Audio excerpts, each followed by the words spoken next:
Can you guys hear me okay? Okay. Thank you so much for that beautiful introduction. Thank you for inviting me to this event. Thank you all for coming. I wasn't sure who was going to be here on Valentine's Day, so I appreciate the support. I was trying to find something in the book to read about love, but there's a lot of heartbreak in this book, I realized, so so that might not work too well. But I think I'm going to actually read a section from the middle. Contextually, I think what you need to know is the book is about this girl named Nadia Turner who, in the wake of her mother's suicide, gets pregnant by her pastor's son, Luke, and decides to terminate the pregnancy. And this section I'll read takes place a couple years after, and it follows Luke, who is a former college football star who has been sidelined by injury, as he sort of tries to gain a new lease in life and tries to restart his athletic career. So this is from the mothers. 2 years after Nadia Turner had vanished from our lives, Luke Shepard began walking to Martin Luther King Jr. Park to watch the North County Cobras. He'd never even known the semi-professional football team existed until he'd gotten hurt. Then he'd started looking for football everywhere, downloading NFL podcasts, watching Pop Warner games out the window of his truck, listening to the cheerful bleat of the whistle as little boys, tottering under pads and helmets, knocked into each other. Parents in lawn chairs cheered when the boys tackled, when they fell, when the ball squirted out of their arms, when they did anything at all. Luke had stumbled upon the Cobras that winter, a month after he moved into his apartment. He'd gone to MLK Park to do pull-ups because he couldn't afford rent and a gym membership. And halfway through his workout, a bus pulled up, black and copper with a snake flicking its tongue coiled on the side. He pretended to do push-ups while the team climbed out and split into their practice formations. The receivers, lanky, lean, and cocky, he could always spot them, bunched up before practicing their routes. He eased close to the ground, then away.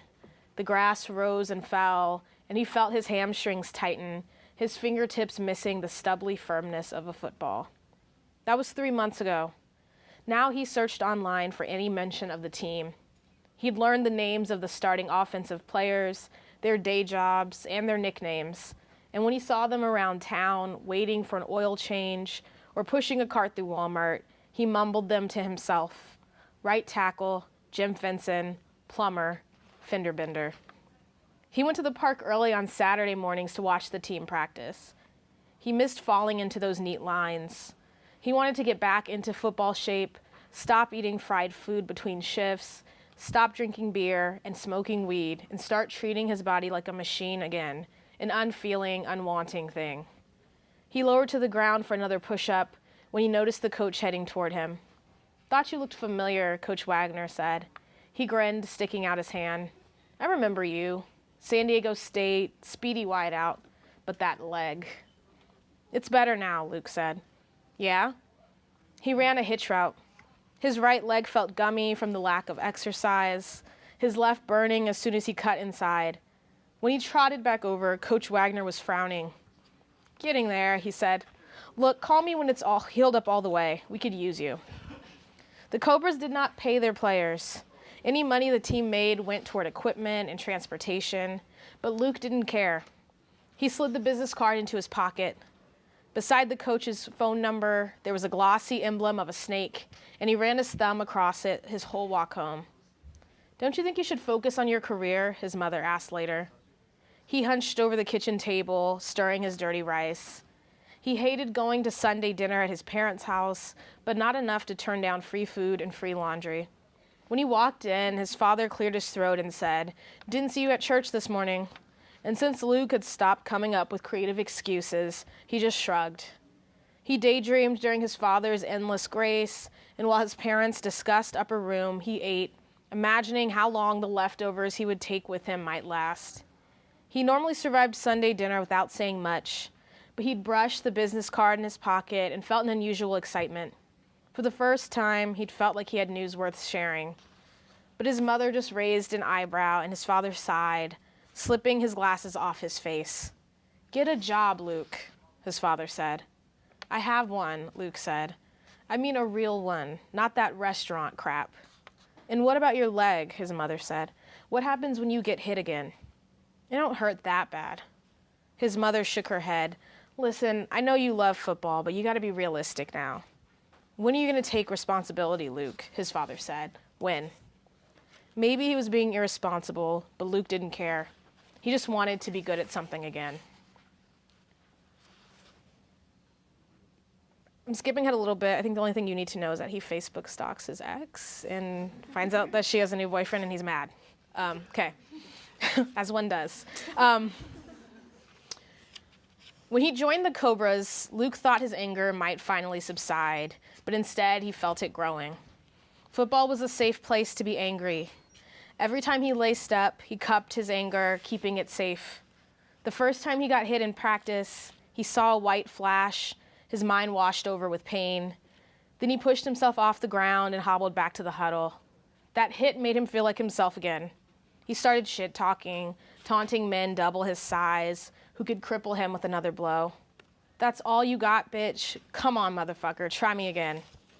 The next play, the same linebacker came loping toward him, and he cut inside, breezing past him as the ball smacked into his hands, and he sprinted into the end zone. He felt almost disappointed he hadn't been hit again. His anger belonged here. Hell, all of the Cobras were angry. Everyone had a story of near fame and missed chances. The coach who'd fucked them over, the family debt that forced them to drop out and get a job, the recruiter who never saw their full potential. No one's anger was more welcomed than his because the team pitied him the most. He was the youngest, the one most robbed of his future, so the other players were kind to him. Roy Tabbitt invited him on fishing trips. Edgar Harris changed his oil for free. Jeremy Fincher loaned him a tux so he didn't have to rent one for a friend's wedding. Don't fuck it up either, Dick Breath, Finch said, handing over the garment bag. It was the nicest thing anyone had done for Luke in months. When there was no practice, Luke went to team barbecues. He stretched on white lawn chairs as the Cobras crowded around grills, arguing about the best way to marinate a steak. The wives carried out bowls of potato salad and macaroni and cheese, sometimes joining in the group and jibing the men, and Luke thought, I could have a life like this. He sat by the kiddie pool, watching the Cobras' children splash, and when they climbed out, they jumped on him, their bodies slick and cold as they tried to tackle him. He pulled himself out of a dog pile and found one of the wives, Gormans or Ritters he could never remember, standing over him, blocking the sun from her eyes. She was smiling. You're so good with kids, she said. Thanks, he said, embarrassed by how good it made him feel. Late after one barbecue, when the party had died down, and he sat under the fading tiki torch, finishing off his beer, he told Finch that he had been a father once, long ago. Fucking bullshit is what it is, Finch said. She wants to get rid of your kid, you got no say in that. But say she wanted to keep it. Guess who she's hitting up for money? Guess whose ass is getting hauled off to jail if he can't pay? A man's got no rights anymore. Luke drained his beer, watching the flame above them flicker and dance. He felt pitiful, but if a man couldn't feel pitiful late at night after drinking too much, when could he? He left me, she said. He said, she went to Europe and shit, and now she's fucking some Arab motherfucker. Finch hooked an arm around his neck. I'm sorry, brother, he said. That's some bullshit and we both know it. I love my wife more than anything, but I'd kill her if she got rid of my baby. His eyes bulged a little, and Luke could tell he meant it. He suddenly felt sick. He stood too fast, the ground beneath him tilting, and he felt dizzy, like when he used to put on his mother's reading glasses and run around the house. French refused to let him walk home and pulled him inside. His wife put sheets on the couch for him, even though Luke told her he was fine with just a blanket. He felt touched by her extra effort until he realized that maybe she just didn't want him to puke on her couch. He hoped he wouldn't. He stretched out, feeling the bumps in the cushion, his body taut with pain. He was grateful for how much he felt everything now. The wife brought a blanket from the hall, and he closed his eyes as it fluttered on top of him. Mrs. Fincher's name was Cherry. First name like the fruit, last name like the bird. Not Sherry, she said. Everyone wants to call me Sherry. Why would I want to be named after liquor? I went to high school with a girl named Chardonnay, Luke said. Well, you're a baby, she said. You probably went to school with a girl named Grapefruit. She was always doing that, calling him a baby. He didn't mind it. She wouldn't tell him her age, but he figured she was around 35, not old, but at the age where women start to think they are. If he ever got married, he decided he would find a woman older than him. Too much pressure, being the older one in the relationship. When you were the baby, a woman didn't expect much from you. She wanted to take care of you, and he felt comforted by it all, her attention and her low expectations. If an actor over 50 appeared on TV, Cherry would say, "I bet you don't even know who that is." And he shrugged, even if he did, because it made her laugh. He'd sit at the counter while she made her kids sandwiches, and although he never asked, she always made him one too. He wasn't attracted to her, not the way he usually was to women he chose to spend time with. She was fat. She had a too wide smile and a strong chin. She was Filipina, and she'd grown up poor in Hawaii. Luke had never even thought about there being poor people in Hawaii. "Don't y'all just surf and roast pigs and wear grass skirts and shit?" he asked. Cherry didn't talk to him for 2 days. "You gotta shut off that TV and fucking go somewhere, Luke," she said later. "Paradise ain't paradise for everyone." She'd met Finch when he was stationed at Kaneohe Bay. She'd waited tables nearby at a tourist trap called Aloha Cafe, where the menu featured items with names like Surfside Steak and Luau Lamb Chops. Finch ordered the beach bum brownies, but he kept calling them butt brownies, which made her laugh. She was 18. By the time she reached Luke's age, she'd married, moved to the mainland, and birthed 3 kids. Luke liked her children, but he wondered if they were the only reason Cherry and Finch were still together. When he came over to watch a game with Finch, he studied the 2 of them, expecting to spot some invisible bond between them. But Finch rarely acknowledged Cherry, and she was quiet around him, as if they had parceled out space in the house, carved it up like warring countries fighting over territory.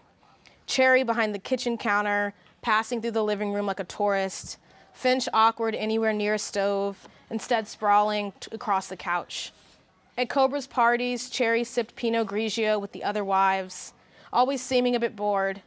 Once Luke had heard the other wives call her stuck up, and he thought about her stories about eating sugar sandwiches for dinner, how she rarely saw her parents, who worked at the Dole cannery, how she'd grown up thinking that everyone knew their parents vaguely, by shadows cast in late nights or half-remembered forehead kisses at dawn, how she'd gotten married and grown fat and still felt the need to hoard, stashing candy bars in end drawers, packing old clothes in garbage bags at the back of her closet, because what if there wasn't enough? Poorness never left you, she told him. It was a hunger that embedded itself into your bones. It starved you even when you were full. "I'm starting a new diet tomorrow," she said, unwrapping a Reese's cup she'd tucked in her coupon drawer. "Which one?" he said. "The one where you can only eat what the dinosaurs ate." "Didn't they all die off?" She laughed. "That's why I like you, Luke." "Why?" "Because you're honest," she said. "Because you don't say, 'Oh, Cherry, you don't need to go on a diet.' What bullshit. The people who tell you that are the same ones calling you fat once you leave the room." He liked that she thought of him like that, honest, shrewd, unsentimental, even though he knew it wasn't true. He found himself spending more time around her. He wasn't used to having friends with wives, but he understood that there were boundaries you ought to respect. And even though he knew he shouldn't visit when Finch wasn't home, he still swung by the house sometimes before his afternoon shift. He usually made up some excuse. He wanted to return a socket wrench Finch had lent him. He lost his playbook. He thought he'd left his water bottle on the coffee table. In reality, he just wanted to talk to Cherry, who always seemed interested in his life. She told him where he should look for a better paying job, how he should consider going back to school, how he should stop stalking Nadia's Facebook. "That's your first mistake," she said. "You never go sniffing around an ex. Why would you want to see how happy she is without you?" Cherry was right. She was right about many things, and he liked asking her for advice. He couldn't ask his own mother, not anymore, not since the morning he told her about the pregnancy and she'd returned with cash. He didn't blame her for helping him, but he knew something had shifted between them in that moment.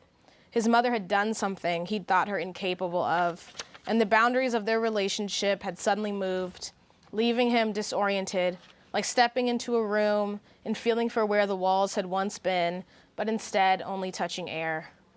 "What are you two hens jabbering about?" Finch said when he came into the kitchen and caught them mid-conversation. Cherry always said nothing and went back to being her silent self. It amazed Luke how quickly she could shift. Maybe all women were shapeshifters, changing instantly depending on who was around. Who was Nadia then, around Shadi Walid? "I saw your video," Cherry said one day, when Luke came by to return a book he'd borrowed called Blues Hanging. "Here," she'd said, handing it to him. "Here's your poor Hawaiians." He'd almost told her that he didn't have to read about it to believe her, but he read the book anyway because he could tell it mattered to her. He liked it enough, even though he'd read online that the treatment of Filipino characters might be a little racist. Was that true? He'd planned to ask her. Was it true that in Hawaii, Filipinos are treated like blacks?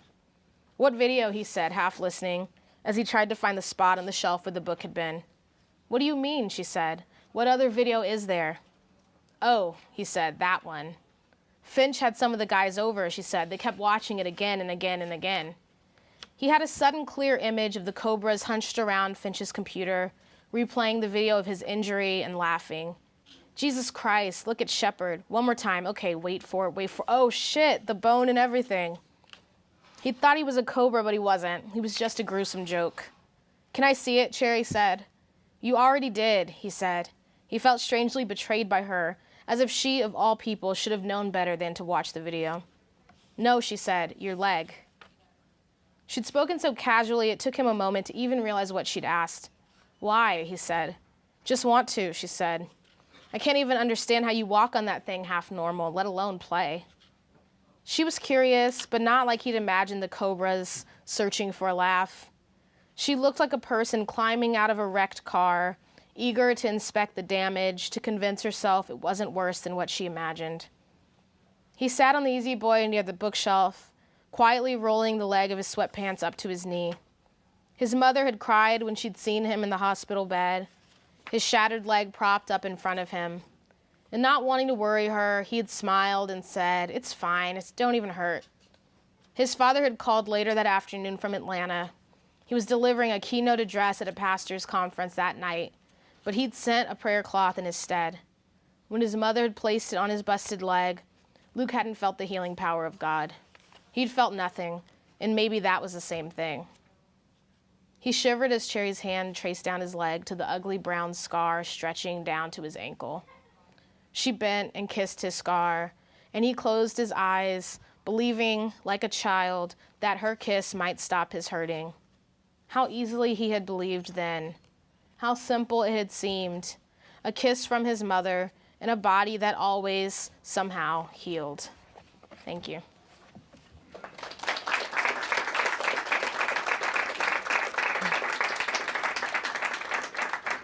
So I think now I can take some questions if anybody has a question.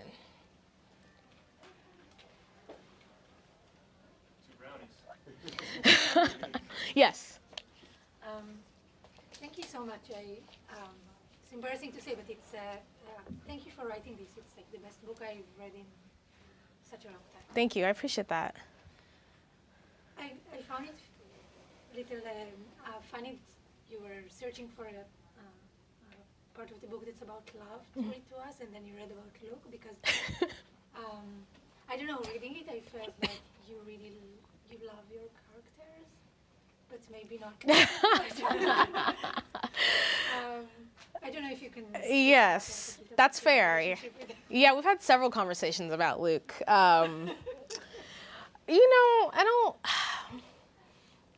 I don't know if I think about loving or not loving my characters when I'm writing it. I think all the characters I'm interested in, and I care about to some extent. You don't want people to be sort of flat characters. I think Luke is a difficult person. I think it's fair to say. He's a character who I think means well in a lot of ways, but can also be very selfish and immature. He sort of looks to these other characters to take care of him, and particularly these other female characters to take care of him a lot. And I mean, he possesses, a lot of traits that, we'll put it this way. Like, if I had a friend who was dating a guy like Luke, I would just be like, run, stay away from him.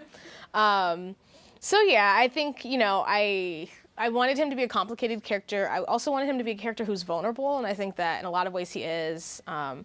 Even physically, just because of this injury he still carries with him from this really gruesome football injury, but also emotionally. You know, I was interested in writing this book that has an abortion at the center, but also delving into the perspective of Luke, this guy who's in this, you know, who has a lot of regrets about this abortion and also feels like he was not really allowed to make a decision about this, about what to do about this unintended pregnancy. So I also think I wanted to sort of look at that perspective, which is not one that I think about a lot as a woman, to be honest, but one that I found really interesting and challenging as a writer to kind of think about. Any other questions? Yes? Yeah, I know that when you came to our class today, you were talking about how people would like start to reach out to you on Twitter and things like that. So I was sort of wondering what you think about like the role of social media and the internet and like the modern literary life. That's interesting. You know, I think about it sometimes because I think on one hand it's really cool that you can have people from like India or you know whatever country, Italy, whatever, people who've read the book and can find you on Twitter or Instagram and message you, which I think is really cool. I think the potential downside to it is that I think that authors now are perhaps expected to be more accessible than ever before. You know, this like the idea that you can just like go on Instagram and find your favorite writer and write them and kind of expect them to write you back. That's like a new sort of way of engaging. You know, like people used to send fan mail, sure, but you know, that fan mail would probably go to the publisher and maybe the publisher passes it along. But now, you know, I will have people like, you know, slide into my DMs to be like, this is what I thought, you know, about the book or whatever. And it's usually very sweet and nice. And it's not that it's an imposition necessarily, but I do think there is a way in which we expect more access to writers than before, which, you know, it kind of brings up the like Elena Ferrante thing of like, can writers truly just be anonymous and just leave it all on the page and kind of recede as figures? That just seems like a harder thing to do now because all of our lives are, you know, less anonymous. Like all of us are out there, writers included. So yeah, I think it's complicated. For me, it's been fun mostly just because people have been, you know, I was saying earlier to the class, like if usually people tag you in something like on Twitter or whatever, it's usually something nice. So I haven't had anyone like harass me on social media, so that's been good. But yeah. Any other questions? Yes. I wonder if you talk a little bit about your revision process and maybe any interesting turns that took place with your characters. Right. Yeah, so the book, it took me about 7 or 8 years to write, so it was a long and arduous revision process. I think the big changes that happened were initially Nadia wasn't the main character of the book. She was kind of this very minor character. So moving her to the center was pretty huge. She became the engine that drove everything forward. And I think the other big revision was using the church mothers to kind of frame the story. So I didn't read a part from their section tonight, but it's kind of this chorus of elderly women at the church who framed the story. And that was something that came about later too. So I think there were a lot of really huge things. There were characters I had to get rid of. I think it took me a while to figure out what the book was essentially about. And once I started to realize that, I had to kind of tighten the world of the book so that everything connected to the themes of motherhood and loss and faith and grief and all those things. So those were some of the big moves I made, but it took a while. I think the funny thing I've learned is that the one thing that has stayed the same through all the drafts is the opening sentence. So I found like some old flash drive in my parents' house from like 2009 or whatever when I was visiting once. And I saw an old draft and couldn't even bear to really look at the rest of the draft because I would have been too horrified. But I saw that first line was the same and was like, wow, that's one thing that has stayed with me for 7 or 8 years. So that was pretty funny to realize. Let's go in the back. I was just curious about the relationship between your essays and your fiction, and whether you see them as like related or reinforcing each other, as like they're really two different projects. Yeah, that's a good question. I don't have like a grand theory for it. I think that there are ways in which they both kind of speak to some of the questions I wonder about the world. I think that they both provide more questions than answers, which I think is generally the way that I move through the world. So I think that that's like a common trait in both mediums. I think also I like to approach fiction and nonfiction with empathy. And, I always hope to be empathetic even when I'm critical. So that's something that I think also might sort of share some DNA between the fiction and the nonfiction. But I don't know. Yeah, I've been asked that question before. I don't have a great answer of like what they might have in common. I think very practically speaking, the essays are not necessarily narratively driven, but the essays will often have scenes in them, which is something I learned how to do by learning fiction first. I started writing essays very recently, so I was definitely thought of myself as a fiction writer for the longest, and I think that was what taught me some of those skills that I've been able to translate. Yeah, thank you. Other questions? Yes. If there's something now that you could write or expand on in this story, what would it be? Oh, that's a good question. The thing that I don't know if this is too spoilery. I can think of a specific scene that I wish I had written, but it comes very late on, so I don't want to ruin that for everyone. Let me see if there's something else. I don't know. Maybe it's not too spoilery. I just think like the characters at the center of the book are Nadia, Luke, and then her best friend Aubrey, who doesn't really appear here. But they don't share a lot of physical space together, the three of them, even though their stories are kind of interconnecting and they drive the book forward. So I wish I just forced them to be around each other more.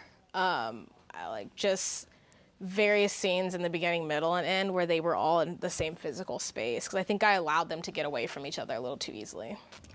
Yeah.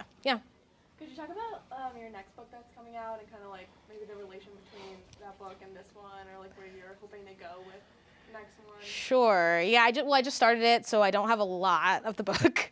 I just finished the first draft, and have not thought about it for weeks. But yeah, it's very different, I think, than this book, or I think it will be. It's set in the past, in mid-20th century.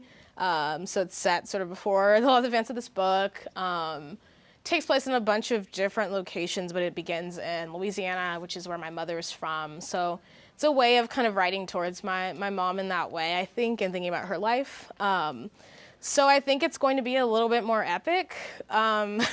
Epic as far as like scale, not how good it is, although I hope it's also epic in that way. But, I think it's going to take on a lot more generations and sort of the strands of this family. I think this book is a very lean book. It just focused pretty tightly on these few characters, but I think it's going to be a bit more expansive.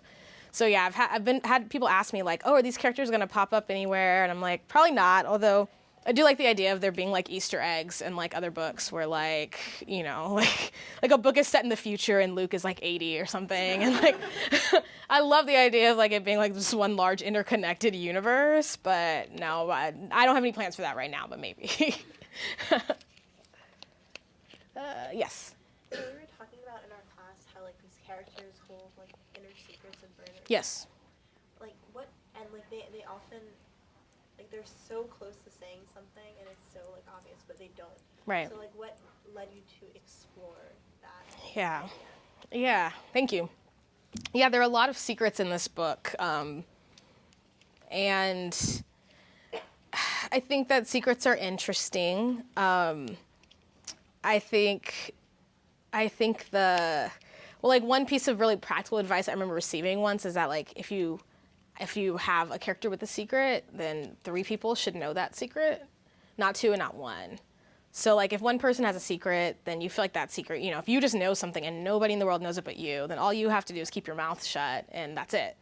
If 2 people know the secret, it's a little bit more fraught, but you can kind of trust that maybe 2 people will keep something safe.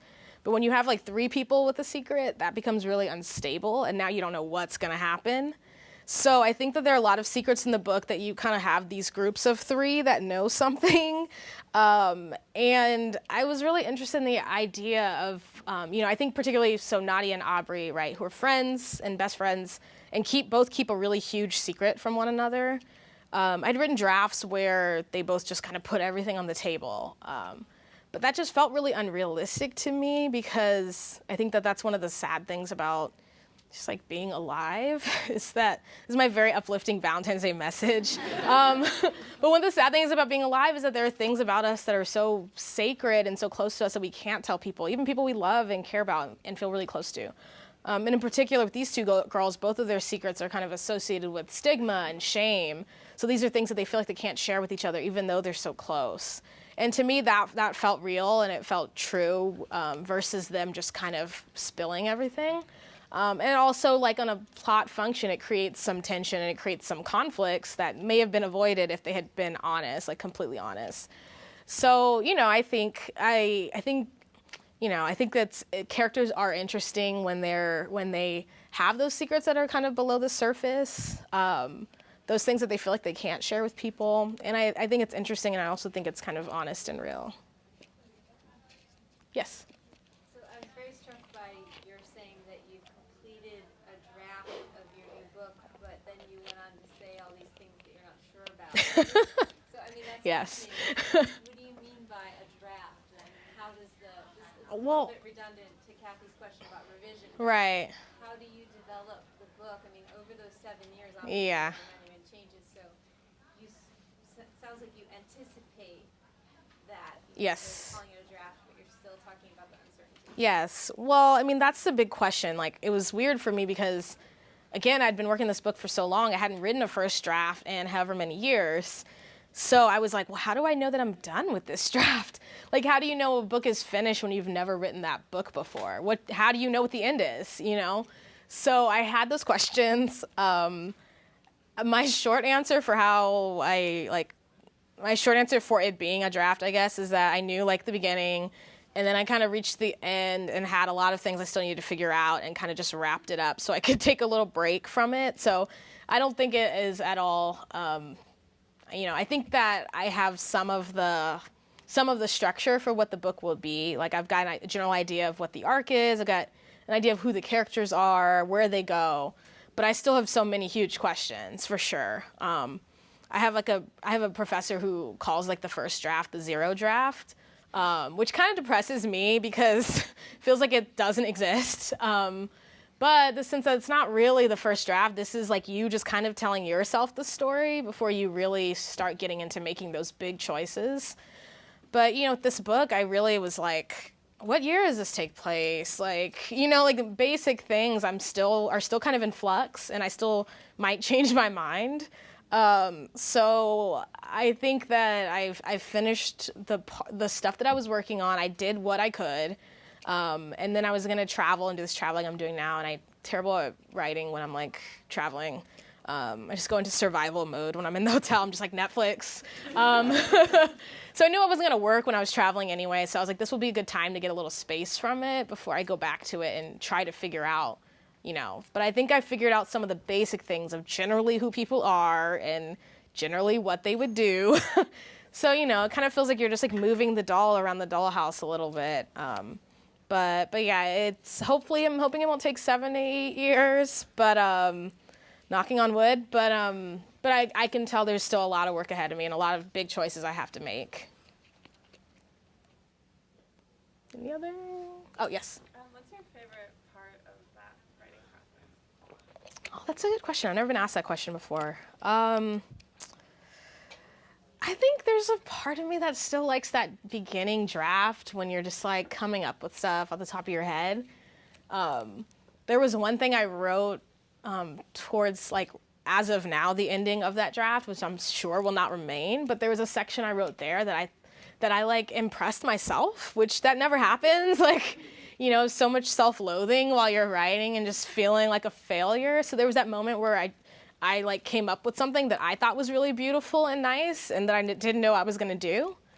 And it's like those moments of surprising yourself when you're really early on the draft, I think are really fun because you get to a certain point where you're just kind of like, at least for me, I'm just very like, I feel like a surgeon. I'm just like, kind of clinical and detached and trying to be very objective about what the book needs. But in that beginning stage, when you're really just coming up with stuff on the fly and you have those moments where you kind of throw yourself, like, to me, that's the best feeling. Yes. So since you started this book when you were a teenager and finished it in graduate school, and sort of, the time when there's a lot of change, usually personal change. Right. Like, I'm wondering, about your evolution as a writer. Like, what did you notice about yourself? Like how you were when you were a younger writer, you got older. Like, what kind of things? What were the things you used to do that you stopped doing? If I looked at my stuff I wrote when I was 17, it's shit. Yes. Yes. I mean, That. Yes. So, but this book's great. So Thank you. You started as a teenager. So what was your evolution there? Yeah. Well, at the beginning it was bad. I think I had like a lot of really bad habits. I think, like I remember I had one professor who called me out in college because I would do this thing where like towards the end of a scene, I would not really know how to land that scene. So I would always like kind of recede into like a flashback or like a memory. And she was like, why do you keep doing that thing? And I was like, oh yeah, you're right. So there were like things like that. I think the things that I've grown, I think I'm always thinking about this sort of, and forgive me if this is like boring and technical, but like summary versus scene, like when do you show and when do you tell? Because I was always a writer who wanted to write scene after scene after scene, but that's not necessarily the most efficient way to go through time. It's not necessarily most interesting. So I think that was one thing, learning how to tell in ways that were interesting and efficient. Yeah, I think those are I think I always was like fine at like developing characters and like writing dialogue. I think I was like good at that part, but I think the sort of questions about showing and telling were big. And like also not shying away during emotional moments because, you're always afraid of being sentimental. But being able to evoke emotion in ways that are specific and moving and not cheesy, but also not so wry and detached that you're afraid to evoke an emotion because you don't want people to think you're being sentimental. So I think it might have been those things that were the biggest improvement. Any other? Maybe one more question? Yeah, final question. Maybe a big round of applause. Thank you, thanks.